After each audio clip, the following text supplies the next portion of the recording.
Olha, a gente vai mergulhar numa história de 1000 anos que simplesmente desafia a imaginação. É uma saga de fé, de guerra e, acima de tudo, de caridade, que começa com um hospitalzinho e se transforma numa força que ajudou a moldar o mundo. Essa é a jornada incrível da Ordem de Malta. A pergunta que guia a gente aqui é fascinante. Pensa bem, como é que um simples abrigo para peregrinos lá em Jerusalém vira uma ordem de cavaleiros super temida nos campos de batalha e 1000 anos depois se torna uma das maiores organizações humanitárias do planeta? É uma transformação, assim, inacreditável, né? Bom, para entender isso, a gente precisa voltar lá para o começo de tudo. Então, vamos viajar no tempo. Imagina só, século XI, o lugar, Jerusalém. Um verdadeiro caldeirão de culturas, de religiões, e é aqui que tudo começa. Mas olha que curioso, o ponto de partida não tem nada a ver com espadas e armaduras.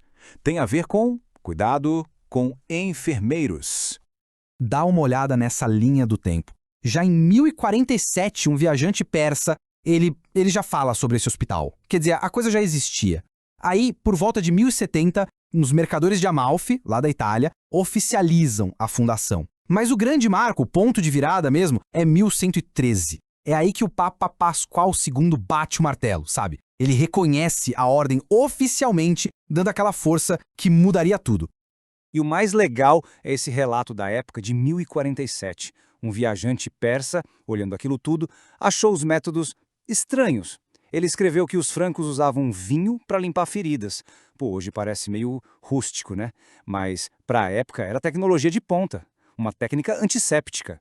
Isso já mostra que a medicina estava no sangue da ordem desde o comecinho. E essa mentalidade inovadora não parava por aí, não. Pensa só, em plena era das cruzadas, um tempo de muito conflito religioso, o hospital era ecumênico. Eles tratavam cristãos, muçulmanos, judeus, todo mundo igual. E a higiene? Eles lavavam as mãos com vinagre antes de cuidar dos feridos. Gente, isso era revolucionário. Sob o comando do Beato Girardo, eles eram muito mais que cuidadores. Eram, na verdade, pioneiros da saúde pública. Só que tinha um problema, né? O mundo lá fora era perigosíssimo. Não adiantava nada curar os peregrinos se eles eram atacados na estrada. Então, por pura necessidade, acontece uma virada radical na história. Os enfermeiros pegam em espadas. É aí que nasce essa identidade dupla, fascinante, de guerreiro e médico. É exatamente essa dupla missão que a gente vê aqui. De um lado, a espada, eles construindo fortalezas gigantescas, tipo o Craque dos Cavaleiros, para defender o povo. Do outro lado, o escalpelo, eles projetando hospitais com quirófanos super avançados, com sistema de drenagem e tudo. Eles se tornaram ao mesmo tempo mestres da guerra e mestres da cura, uma coisa de louco. E essa frase aqui de um cronista da época, o Guilherme de Tiro, resume tudo. Nunca vi soldados tão hábeis com a espada quanto com o escalpelo. A fama deles era essa. Tenta imaginar o que era isso, um cavaleiro que te defendia numa batalha e logo depois podia ser o mesmo cara que ia costurar um ferimento. Era algo que ninguém nunca tinha visto antes. Mas a história tem suas reviravoltas. Eles acabam sendo expulsos da Terra Santa. E aí, acabou tudo? Que nada! Em vez de se desfazer, a Ordem se reinventa de um jeito espetacular. Eles vão para a Ilha de Rhodes e transformam aquele lugar num verdadeiro país, um laboratório de ideias novas.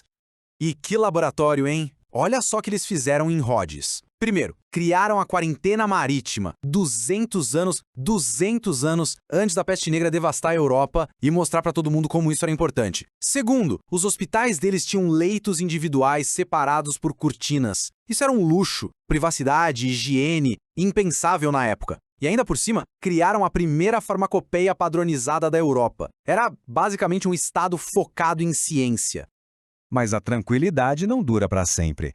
Eles são expulsos de novo, dessa vez de Rhodes, e aí encontram o que seria seu último lar como nação soberana, a pequena e rochosa ilha de Malta. E é lá que eles vão enfrentar o maior desafio de todos, uma batalha que ficaria marcada para sempre na história, o Grande Cerco de Malta. O ano é 1565. O gigantesco Império Otomano aparece no horizonte com uma frota imensa. O objetivo era claro, apagar a Ordem de Malta do mapa. Pensa na cena. De um lado, uma superpotência mundial. Do outro, um grupo pequeno de cavaleiros numa ilha isolada. As chances de vitória? Praticamente zero. O que aconteceu ali foi um ato de pura garra e criatividade no desespero.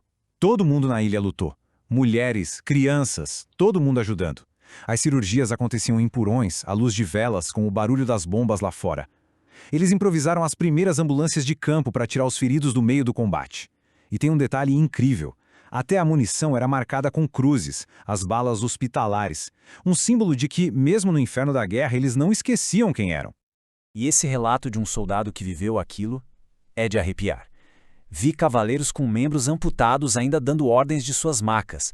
A determinação era algo sobre-humano. O cara estava ali, mutilado, e continuava liderando a luta. E contra tudo e contra todos, eles conseguiram vencer. Foi uma vitória tão improvável que ficou conhecida como um verdadeiro milagre. Anos depois, eles perdem Malta para Napoleão. E, de novo, a ordem fica sem o território. Mas, o que a gente já aprendeu sobre eles? Eles não desistem. Eles se transformam. E essa transformação final, eles voltam totalmente para suas raízes, para sua missão original. Só que agora não mais num pequeno hospital em Jerusalém, mas numa escala global. A missão se torna puramente humanitária. A jornada, de certa forma, fecha um círculo. E o que é a Ordem de Malta hoje? Bom, os números são impressionantes. Eles mantêm 120 hospitais, muitos em zonas de guerra, usam telemedicina para alcançar gente em 30 países, eles têm a maior frota civil de ambulâncias de toda a Europa e em lugares como a Ucrânia, por exemplo, estão lá na linha de frente tratando 500 feridos por dia. A missão de cuidar continua mais viva do que nunca. E no final das contas, acho que tudo se resume a essa frase em latim, encontrada num antigo hospital da Ordem em Malta. Non armis sed arte medendi. Não pelas armas, mas pela arte de curar. Isso mostra que mesmo quando eles eram os guerreiros mais temidos, no fundo, no coração da Ordem, sempre existiu um hospital. A espada foi importante, mas o que realmente sobreviveu ao teste do tempo foi o escalpelo. Olha, toda essa nossa análise detalhada veio lá do nosso parceiro site historiamedieval.com.